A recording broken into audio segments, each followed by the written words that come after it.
coming up on 4 Best. I stepped up and I threw my red Valkyrie at the tree, and I was like, oh man, that's going to miss. Next thing I knew, I hit chains. 4 best friends since way back when. Steel town roots in a story to spin. Pittsburgh streets in our bones. The 4 best pods, the 4 best heart. This month we live it loud. This month we break the cloud. All right. Well, good afternoon, good evening, good morning, depending on where you are tuning in from. And welcome to our next episode of the 4 Best Podcast. I am one of your hosts. My name is Isaac Scott, and I am joined with Matt Kravitz, middleist one. And I can't do it. I don't know.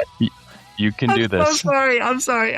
You've been saying Sergey. You've been saying this for 39 years. You can do this. I believe in you. You know this, Serge. You know this one. I don't know my lines. And we're also joined by Your friend Sergey. And finally, our last best, we are joined with I'm Nate Kravitz, the one with something to prove. Love it. All right. So for those of you just tuning in, welcome to the 4 Best Podcast. And this is a podcast where 4 best friends talk about the 4 best things going on in their lives over the last month. And so we are going to go ahead and jump in and start talking through our 4. I'll kick things off this month.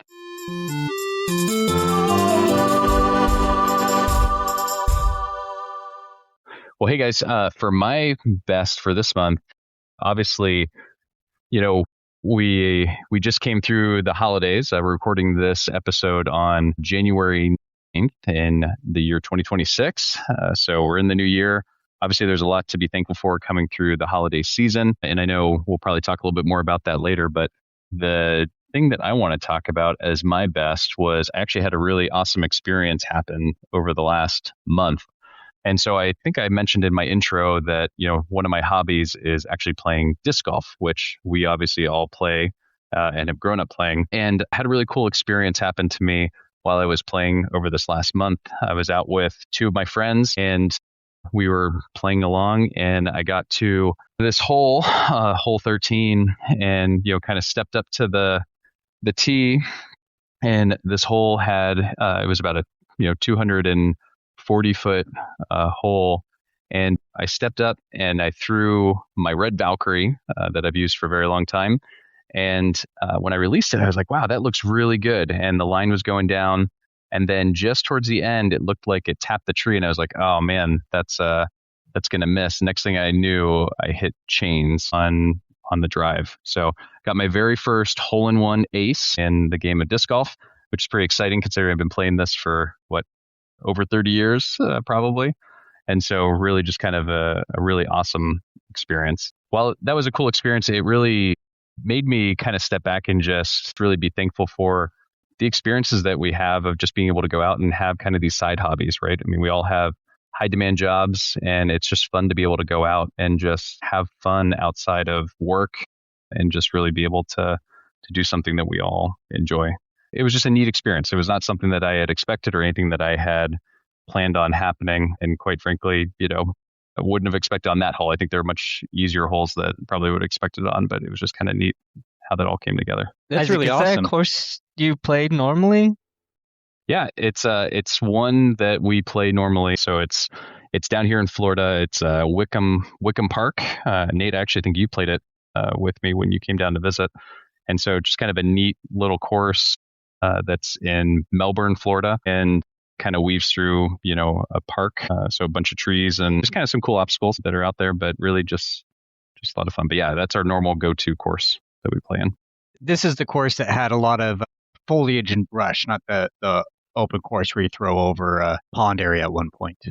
No, it's that. It's the second one. Oh, is that one? Yeah, it's the one that's more Paternal. open.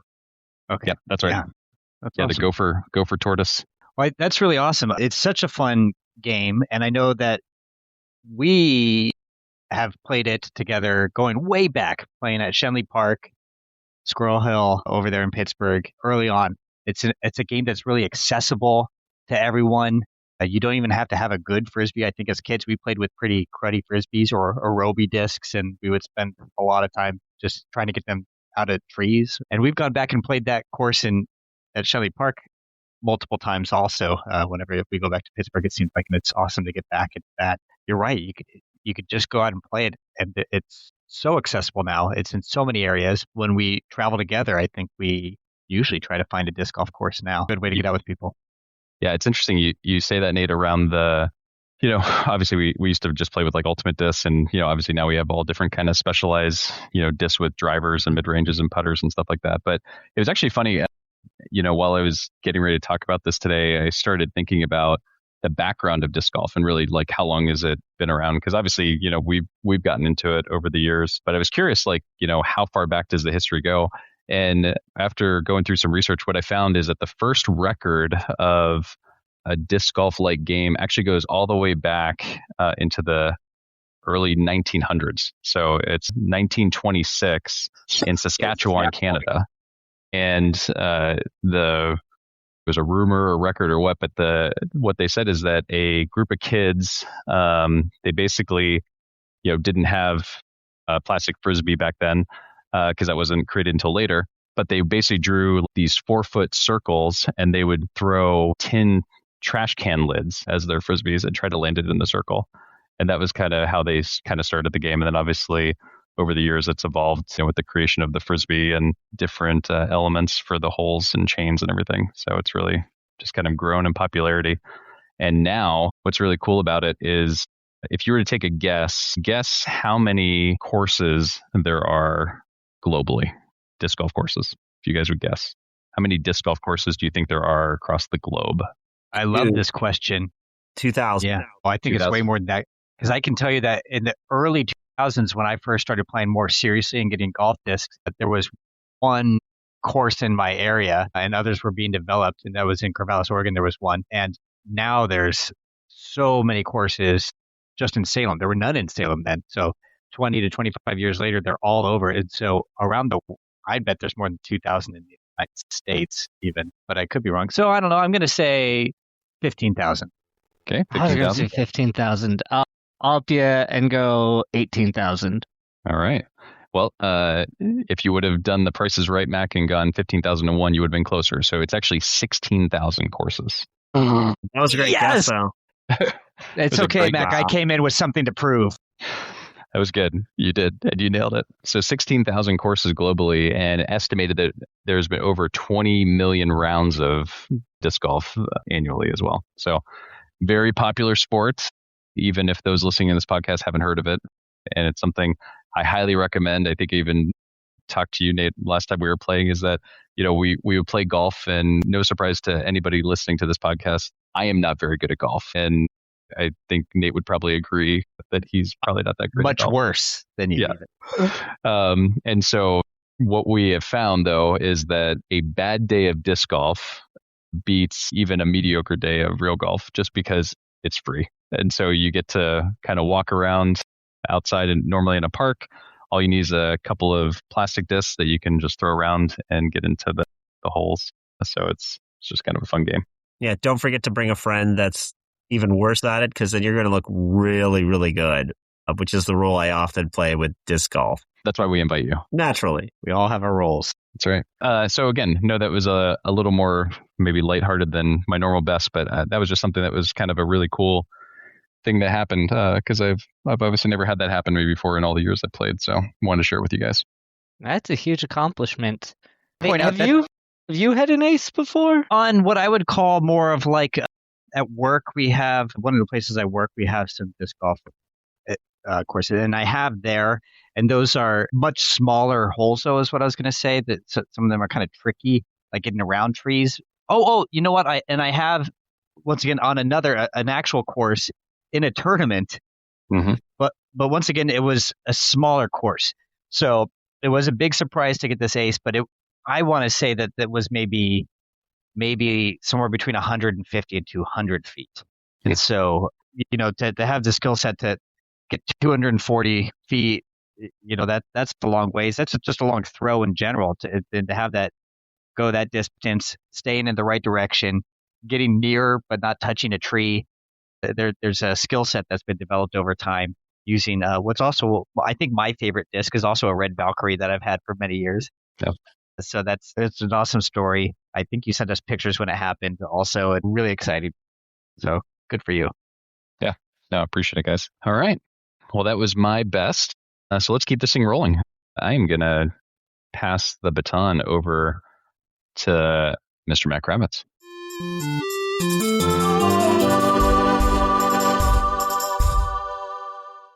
Hey guys, so like Isaac said, we're recording January, we just passed through the holidays, and for me, was really kind of the best thing going on for me was just the holidays in general. So I've kind of like traditionally not had a huge warmth around the holidays. I've kind of felt like they've been a little bit of a more tough time, being Jewish and just like not really having stuff to look forward to in it, especially as like we're poor, we're Jewish. There wasn't like a lot going on for us growing up. But as I've gotten older, I have family, have a lot more means than I ever had before. And like that has added some comfort to the holidays. Plus having kids allows me to just have a lot more joy around bringing pleasure to them, making it like a fun, festive time, building like the family traditions, gain all that extra family time. So like the holidays has been a really great time for me this year. I know that's not always true for everyone, but for me this year, just the holidays. I spend time with family, listening to the holiday music. That's great, Mac. I think about the holidays a lot this time of year because in my work in psychiatry, I would say this is a really hard time of year for a lot of people, and because of the darkness and because the holidays are a time that has a very specific feeling to it. We have different music, we have different decorations, and it can bring up all these past feelings related to the same time of year. And so I think I have more people that go into mental health crisis this time of year than any other time of year. And it makes things kind of hard at work. And it's because they've had bad experiences this time of year, and it's hard not to associate it with all these things that are around then, with the music and the shopping and the decorations and the lights. But I'm with you that I had a great season also, and I think that we did have some kind of tough or at least neutral times. It felt weird sometimes when we were younger and celebrating holidays when Hanukkah is just not quite as big a deal as it is for people celebrating Christmas, and it's possible to continue to make new experiences from that, especially as family. So I also had a really good time, and I just enjoy the family time. It's really special. Yeah, I definitely like, I don't know, growing up this time of year, I kind of felt alienating in a way, right? Where it's like we weren't really experiencing Christmas. And then, I think the neighborhood we grew up was a little bit more affluent. So like the people we were around were getting like big presents, and I very distinctly remember like probably the biggest Christmas that we ever had was when we got like a donation gift to like do a shopping trip at a mall. It was on the radio. Someone submitted our family as basically get some help during the holidays, and we did. We got $300 for, I think it was Century 3 Mall, and that was a very memorable Christmas because we got a lot more kind of presents and had a lot more fun, and I think we all got each other stuff, things like that. I got my purple really toboggan that Christmas. That was great. Do you remember we both got little $50 5-inch black and white televisions? I do remember those, yeah. And that felt so cool. You could watch TV on for like 5 to 10 minutes on the batteries, if I remember right, and it would just like burn out immediately. It was awesome. I forgot they had batteries. You're right. But we would stay up late and we could in bed watch Saturday Night Live, right? And then just turn them off and fall asleep. I hear you both. It is interesting, having less money around the holidays and then experiencing what other people see, because you can see through a lot of people's big windows, and usually the big windows are the houses that are the nicest, and what kind of stuff people have, and it's kind of like really makes you think a bit about it. I know for us, Mac, the holidays this year were interesting because we were joined by one of our nieces. She's definitely had a lot of struggles over the years, a lot of broken family things, among so many other challenges. And It's difficult. I know you guys have all had this too. Maybe you had somebody stay in your home, and sometimes the challenges of trying to understand what that's like around the holidays, the habits, the different rituals that people have. And I know for us, like on Christmas, Kelsey had, for me, like this is just a personally wonderful thing about my wife is that like she took the time to make sure that even though it was last minute, she found these gifts for her niece that were exciting, that were fun, that were equal to what our kids were getting, and made it such a joyous morning for all of us, right? Like she baked something that everybody got to enjoy. We all got to open presents, small and big. And these pictures I have of my niece, and she's just so happy. And I just think to myself, it's like, it takes so little, maybe it takes a lot in a lot of ways when you think about the work put in it, but like to make somebody feel special on a holiday, that for me is like a memory that won't go away. Like seeing this person who, for the first few days staying with us, I could not read what was going on. You know, like, was she upset? Was she having a hard time? How can I assist her? Like a lot of thoughts. But on Christmas, like just completely opened up and is now like a cherished memory for me. And just reminds me of like what the holidays are about, which is, yes, there's your kids and your family, but it's also like, you know, all of that is great, but like the extending of it, like how can you give back to people locally to you, to your friends, and make them feel good, whether that's just calling them up because, you know, maybe they haven't heard from you in a while, making them feel special, inviting them over. It's really, really cool. So I'm with you. The holidays are such a mixed group of feelings for me too, but every year I feel like I find something that surprises me about them. That's great. No, I appreciate you sharing that, Serge. And Mac, I appreciate you bringing it up. You know, I think the holiday time, you know, I agree. I think it's a mixed bag for anybody. And even, you know, this year we had kind of a new phase because as I mentioned in the previous podcast, you know, Isaiah started this new job. He's living out on his own. And so this was our first Christmas where he actually worked like into Christmas. And so he wasn't there Christmas morning. He kind of showed up later in the day. And so our Christmas was just, it's a little more casual, a little more laid back. But, you know, as we kind of took the day and we just kind of relaxed and played some board games, made dinner, and really just enjoyed our time together as a family. And it's a good time to kind of reflect back and really put things in perspective of what's truly important and what we're really living for and what it's all about. And so I think it was really just a great time to spend together as family because know that, hey, we're not always going to be able to do that. We're moving into new phases of our life where it's not going to be that excitement of running downstairs for the Christmas tree and opening up presents like they were when they were younger, which is okay. But I say all that because I know Mac and Serge, you guys have younger kids and they're right in the throes of that like excitement time and just loving it. And it can be overbearing. But I remember early on, people were saying that, you know, hey, they grow up so fast. And I remember when our kids were younger, it was like, you know, well, you know, it doesn't seem like it's going that fast. But now looking back on it, it's like, man, in the blink of an eye, you know, my son's an adult, my daughter's halfway through high school. And it's like, wow, time has just flown at an immense rate. So I say all that because the holidays are also a good time to kind of slow down and really just drink it all in and really just take and enjoy it and be present in the moment so that you can really just enjoy time with your family because it's not going to be forever. Things will be different. Things will change. And so it's important to really cherish those moments that you have. Yeah, absolutely. And I think just getting this time, it makes it so special for us and kind of helps to be a big reminder of how blessed and lucky we all are. Well, awesome. Well, thank you, Mac, for that. It was a great way to keep building the momentum in the episode. And speaking of momentum, we are going to shift over to our third best with Mr. Sergey.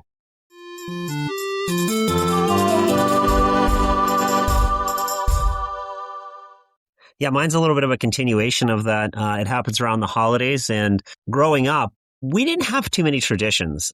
And that was another thing that I think I noted about the holidays, which was like people had come to school and the teacher would say, oh, how was your holidays? Oh, we went to our annual trip to, you know, Colorado, or we did skiing and all this other stuff.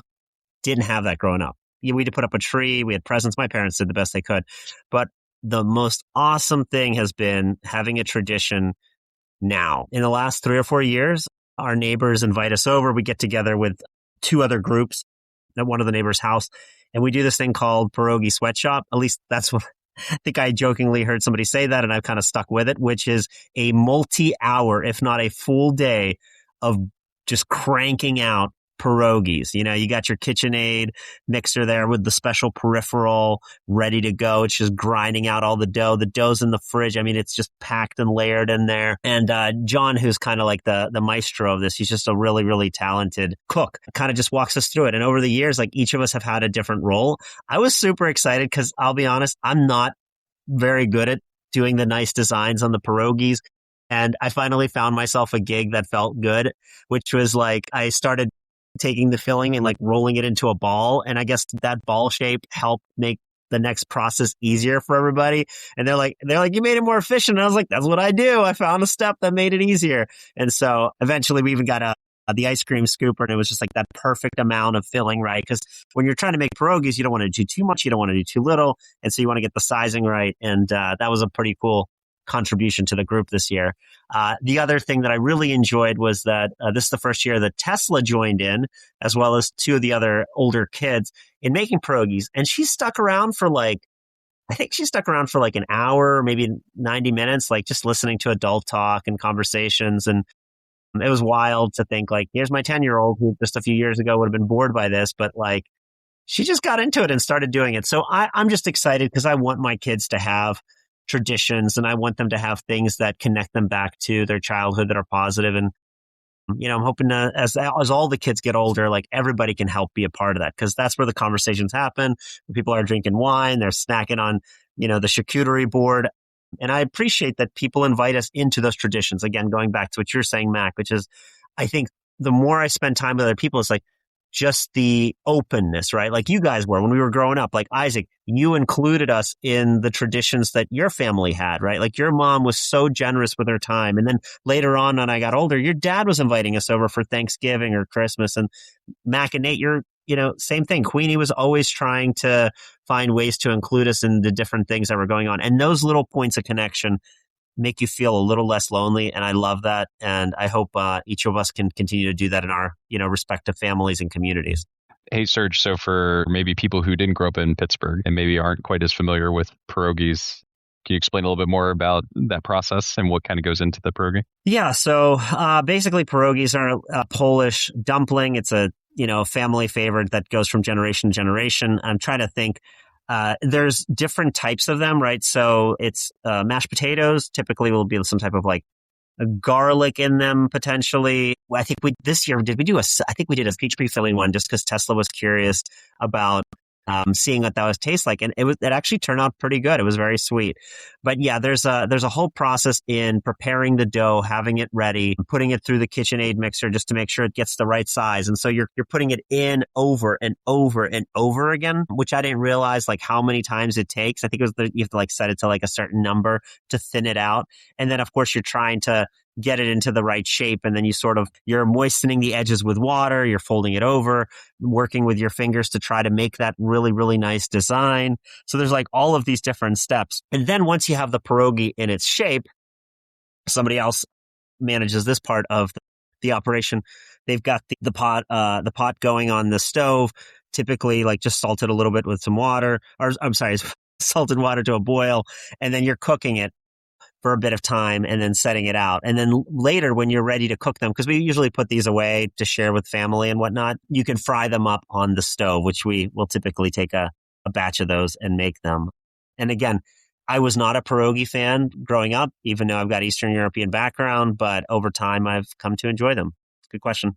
When you're talking about the pierogies, I can't help but start thinking about, edit that out, the pierogi races, just at the Pittsburgh Pirate baseball games. It's a tradition every game. 4 people, they dress up in these pierogi costumes and they do a race around the field. And it's just like a really fun, silly thing. Always got to root for Jalapeno Hannah. So are you going to incorporate pierogi racing in your pierogi sweatshop sometime soon? Actually, that's not a half bad idea is to get some of those costumes. It's probably going to cost a pretty penny, but it might be worth it, Mac. It might be worth it. I think you can register for actually doing those pierogi races. So you could try to sign up, get the whole group just signed up to do the race. I think that'd be really fun and silly. You should look into that. Okay, that's actually not a bad suggestion. I didn't know that. I thought those were professional pierogi racers, and I think it they rotates. qualified. One thing I can say with certainty is that our Scrum Master friend Sergey could make that pierogi racing more efficient and better, as he did in this circumstance. I love that even in any situation, you start to bring your talents to the table and analyze what's going on and make it better. So that I love that little hint of that in your tale. But traditions are wonderful. I love your sense of community and how you incorporate that into your life and bless others with your presence doing those things. So it sounds like a lot of fun. That sounds like a cool. Yeah, thank you. Yeah, it's a lot of we're gonna have to pump in a lot of adrenaline to get everybody to be as efficient on the field there. So we'll see what we can get a hold of. I just love this. And this is kind of a continuation from what you talked about a couple episodes ago, right? This is the leftovers, the leftover family Yeah. that you befriended. And so it started with leftovers and turned into an annual tradition, going to their house. Yeah, and we pulled another family in, which is really cool too. You know, it's the house is getting fuller. There's some other neighbors on a different street that were looking for some community, and they're part of that too now. So it's 3 families that get together and try to do some fun stuff. So thank you all. Awesome. Well, thank you, Serge. Great one. All right. And so just like that, we're coming down to our final best. And we clearly saved the best for last. The man with something to prove, Nathaniel Thumper Kravitz.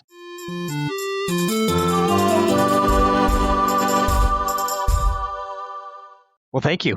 Every month leading up to this meeting, I think through all the things that have happened in the month and all these great things. I have to choose one. And I try to choose the thing that actually is the best. Despite the holidays and all the fun that I've had with that and some other things that have been going on in my life, I keep coming back to things that have happened with my kids over and over again. And so my best thing this last month was getting to watch my daughter in a play. So the background behind all of this is that my wife is great as an actress and a singer and a performer, and that has passed on genetically to my children. They don't get any of it from me. I don't really care about being up on a stage. I don't need any attention, despite doing this podcast. It's really not something I care about, but my kids love it. And my daughter has been getting into it more and more, starting off doing some shows, little kid kind of shows, and then building up to getting to do some kind of bigger community shows with my wife, which has been awesome. But this show was a kind of intense, short rehearsal schedule of just a little over a month. And it was almost every day during that time. So she put a lot of work into it, then put together a really wonderful performance with several other kids for a play called The World According to Snoopy, which is Peanuts themed and goes through a number of different skits and musical numbers. Was a great young Sally Brown. She was the youngest in the cast, but just by a little bit. There were a lot of other tweens and a couple of older kids up to the oldest was maybe 17 or 18. And it was a small cast of, I want to say 7 or 8. I can't remember for sure now. And they all were really wonderful. So it wasn't just that I enjoyed my daughter. I got to enjoy the people that she had built this friendship with. They all they all sounded really good. I got to hear my daughter singing in this performance, and I know that she's been doing voice lessons for over a year. And so I love to get to experience the growth of her voice. One thing in particular also that made me really proud was the last performance. I think it was hard on all the kids, just knowing that this intense, really wonderful time was coming to an end. And they started getting a little silly and people were losing it. There were some people losing it. My opinion is that it was easier to laugh and lose your place than it was to cry. Because I went into the last song, which is kind of a touching song to end the show, thinking, oh no, am I going to be able to hold it together? And people were kind of laughing and losing it on stage. But Elsie held it together, had to listen very closely to find when she comes in on the music, which is one of the things that she has to work on a lot. That's one of her weaknesses that she's been working on improving. And she hit it, even though other people were laughing and was able to stay serious. And I don't mean that as something to put down the other kids who I really enjoyed. It was just, I'm very proud of her for that. It's so much, I'm not a big theater guy. I do enjoy shows sometimes, but I also get pretty bored sitting for a long time.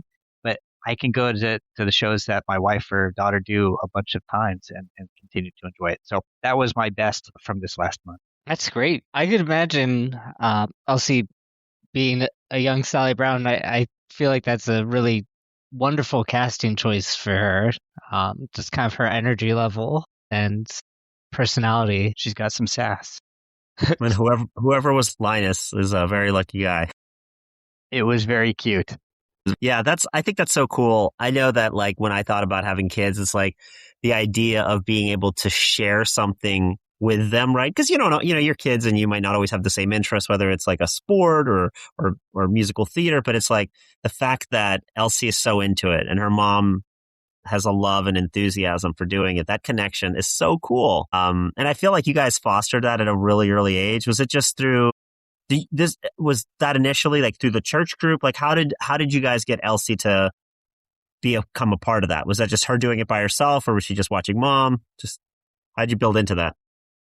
I think with seeing mom do it and hanging out at some of her rehearsals when they were really young was part of the selling point.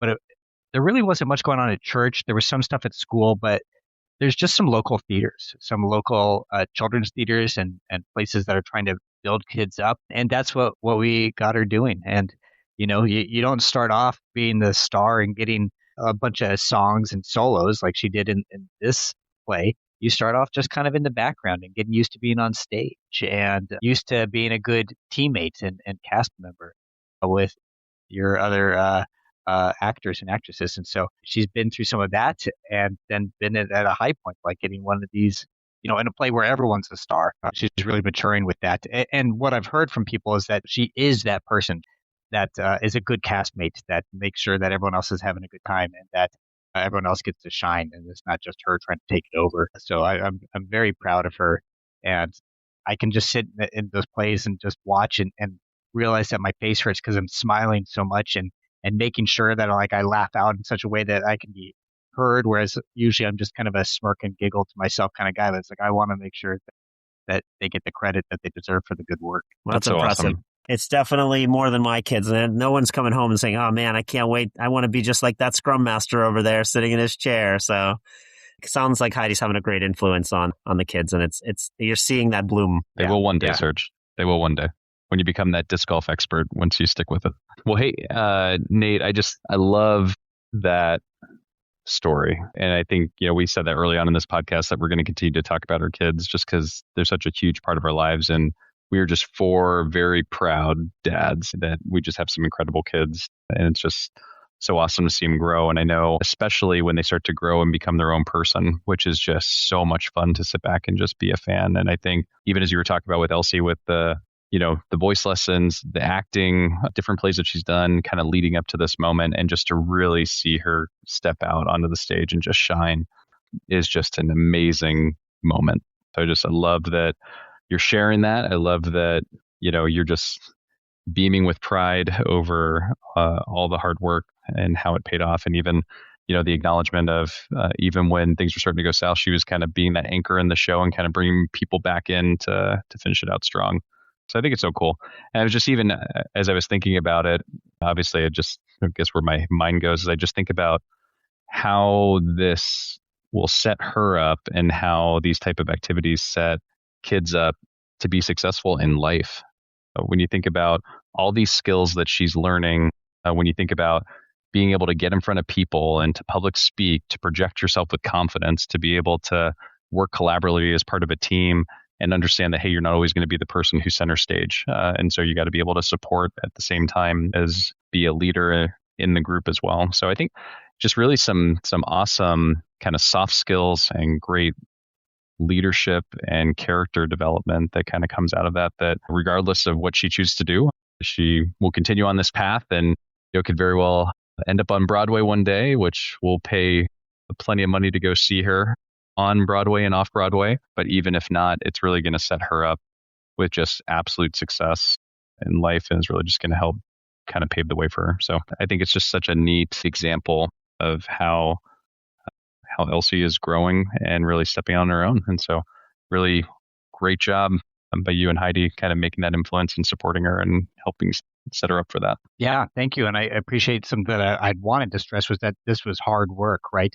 And late nights and for everyone, for the whole family. And my daughter is someone who should get some sleep or she have a hard time the next day. So it was a big investment for everyone, including her. And it's just so great to see it pay off. Well, excellent. Well, thanks for sharing that, Nate. And just like that, we have finished our 4 best. And so we'll bring this thing down in for a landing. And so for all of our listeners, thank you for sticking with us. And so just as a reminder, our next episode will be releasing on March 4th, 2026 at 4:44 p.m. Eastern Standard Time. So we mentioned this before, kind of the catch with the 4 best. So it's the 4th of every month at 4:44 p.m. Eastern Standard Time so that you can tune in and listen, and would highly encourage you to subscribe and rate these episodes. Subscribing gets you notified so that anytime we post a new episode, you'll get notified so you can tune in and listen.